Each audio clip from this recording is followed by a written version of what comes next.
officially started. It's 11:32. 12 hours 19 minutes.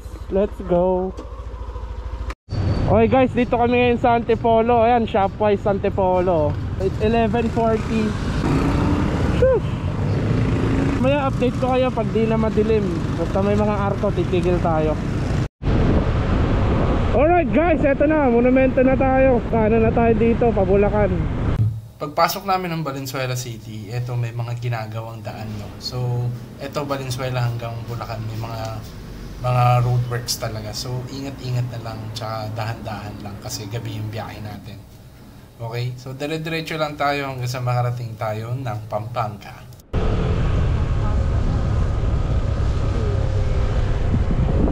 (1:15 AM) Pampanga, 10 hours to go. At dahil madaling araw nga ang biyahe natin, eto, dumambad sa amin, napakaraming truck talagang kasabay. So, kaya ingat-ingat lang tayo at dahan-dahan sa daan, no? Dahil karamihan ng biyahe nila is madaling araw talaga. Full tank boss, 95 octane.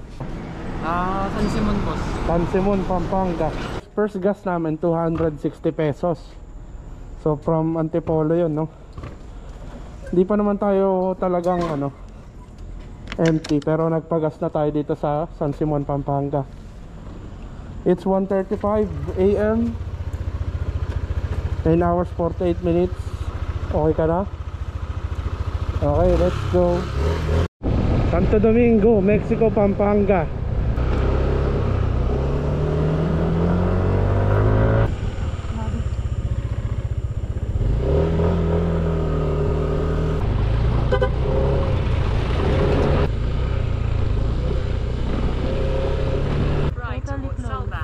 Sa Anao Bridge is totally closed. Expect heavy traffic. Light vehicle alternate road. Sorry for the inconvenience. 2 AM dito kami sa Anao Bridge. So sarado talaga. So dito na kami.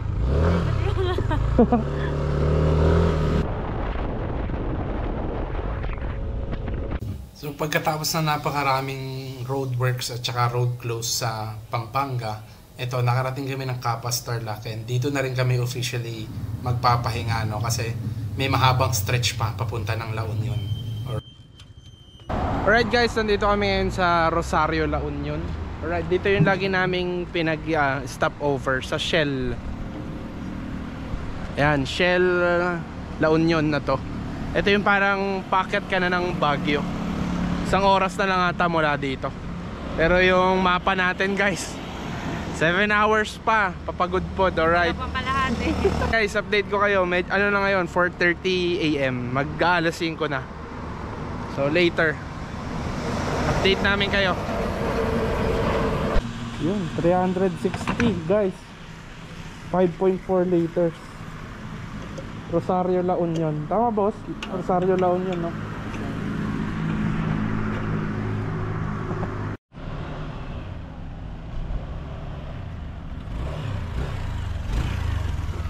Alright!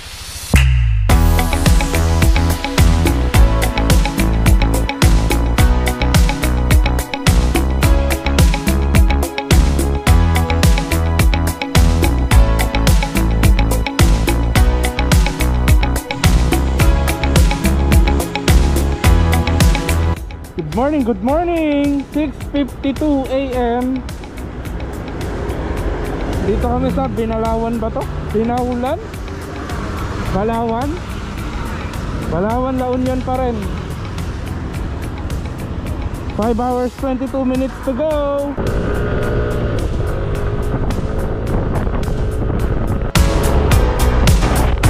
Yes, ang ganda!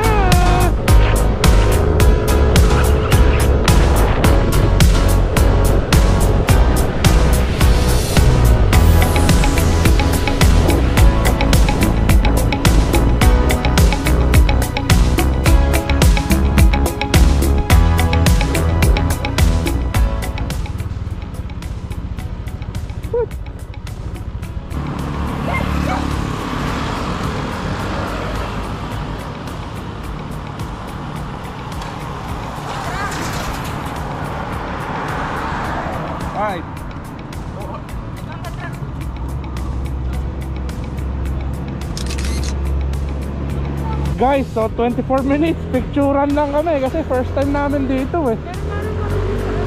Okay, let's go. 7:24 AM.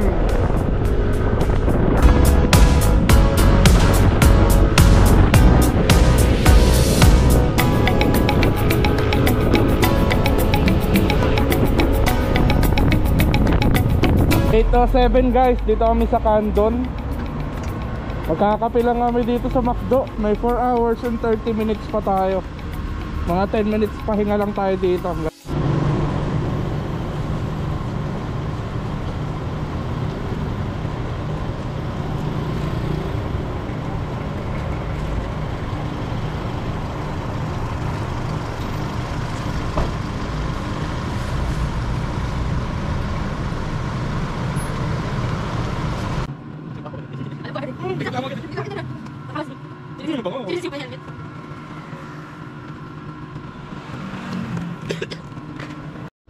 Alright guys, tapos na ang coffee break. Let's go. 8:21 AM.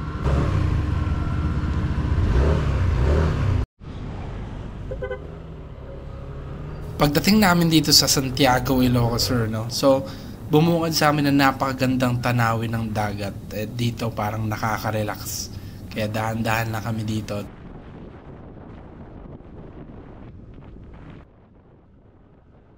At pagpasok namin ng Narvacan, ito, naramdaman ko na parang gumigaywang yung gulong ko sa likod, no? At ito nga, tama ang hinala ko. Merong pako at talagang butas siya.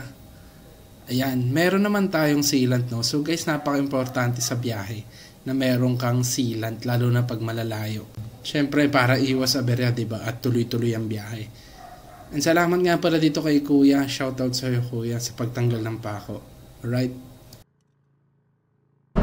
9:02. 3 hours and 52 minutes to go. Let's see.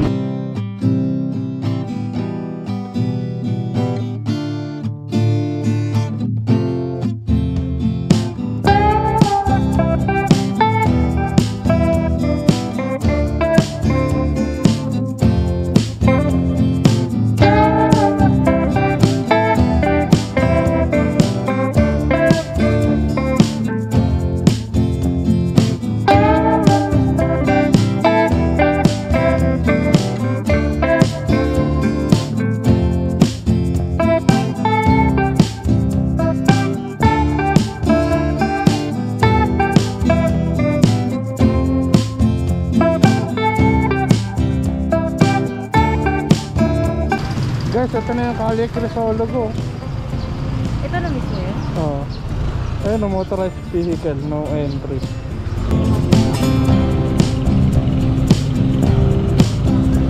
Ito na yung pinaka-plaza nila.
Kala ko di mag-i-start. Alright guys, 11 AM Ilocos Norte Arc. Papunta kami ng Paway Church.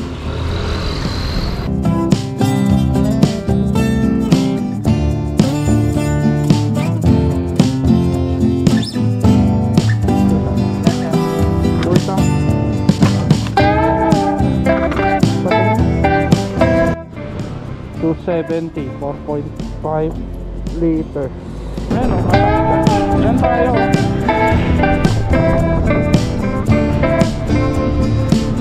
Batak, home of the great leaders. Wow. Ito yung Batak Church. Tapos yun yung Batak Riverside Empanadahan.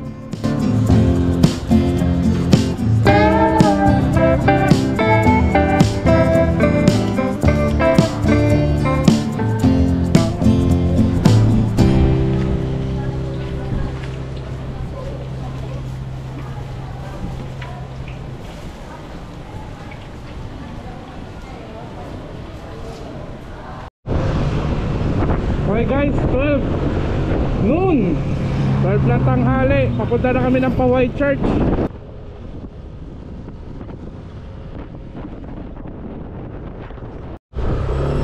Dito lang naman tayo.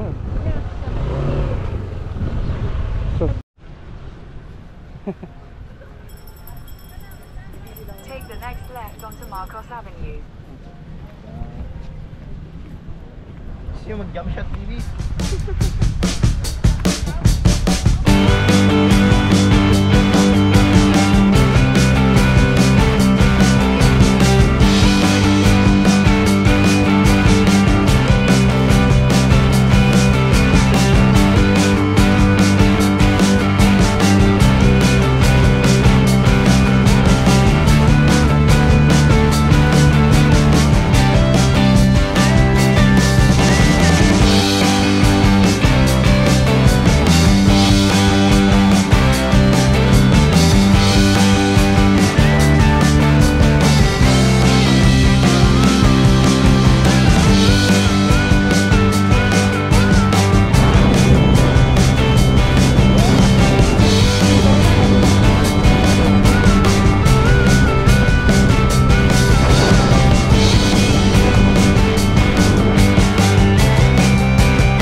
Eto na. Nakarating na tayo. Ito na yun. Yung pakiramdam na naabot mo na yung dulo. Dati nakikita ko lang sa mga video to. At ang sabi ko sa sarili ko, gusto ko rin maturin to. Marami nagsasabi na napakalayo ng lugar na to. Magsasayang lang daw ako ng pagod at gas. Bakit hindi na lang ako mag-van? Relax pa ako. Pero ito yun, yung pakiramdam na hindi nila naiintindihan. Sa mga oras na to, nag-flashback lahat ng pagod, antok, gutom na rin. Sa mahigit 16 hours na biyahe mula Manila, makarating lang dito. Worth it lahat ng yun. Dahil alam ko na ginagawa ko kung saan ako masaya. Pag nakakakita ako ng mga gantong tanawin, nawawala lahat ng yun. Solid ang biyahe na to, lalo na kasama ko ang mahal ko. Salamat Ilocos, napakaganda mo.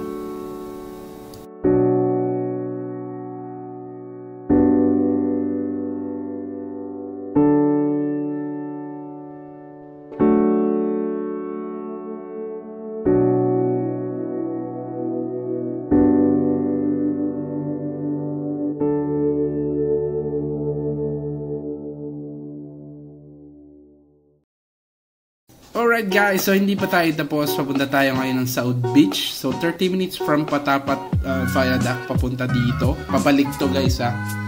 So ito guys, naghahanap kami dito ng stayan kasi hindi pa kami nakabook, no? So sobrang pagod na, tapos di pa kami nakabook. Pero walk-in lang kami, okay na okay naman dito. Napunta kami kay Arlene's Danau Homestay. So ito siya, malapit lang siya sa beach, sa tapat lang. So hindi siya yung talagang beachfront guys, nasa kalsada siya, pero lalakarin lang naman. So ito yung kwarto guys, papakita ko sa inyo. So tutulugan lang naman sa halagang 800 pesos guys. Sobrang sulit na neto. May sariling CR. Alright, so let's go, punta na tayo ng beach. Ang layo na ito guys, nandito kami sa South Pagudpud. Nagbayad lang kami ng tig 20 pesos dito, and then yun na, alright na. Picture na tayo.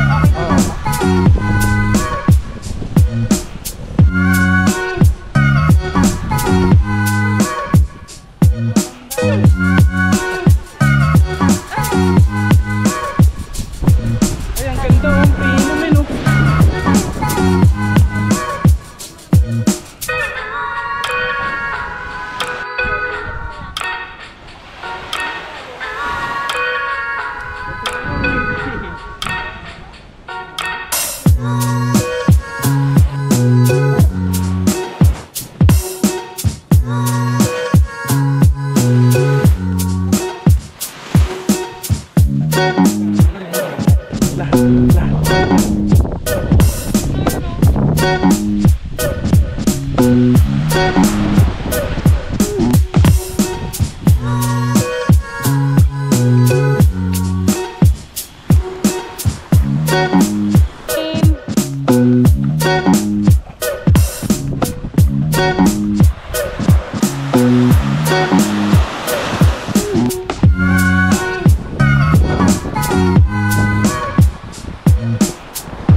Na to, ang plano lang namin is Ilocos Pagudpud lang talaga. Pero later that night, we decided to push para mag North Loop. Alright, sa next video makikita nyo at mga pinuntahan namin, mga tinigilan, mga kinainan. Hay! North Loop na to guys. Tara, sama kayo.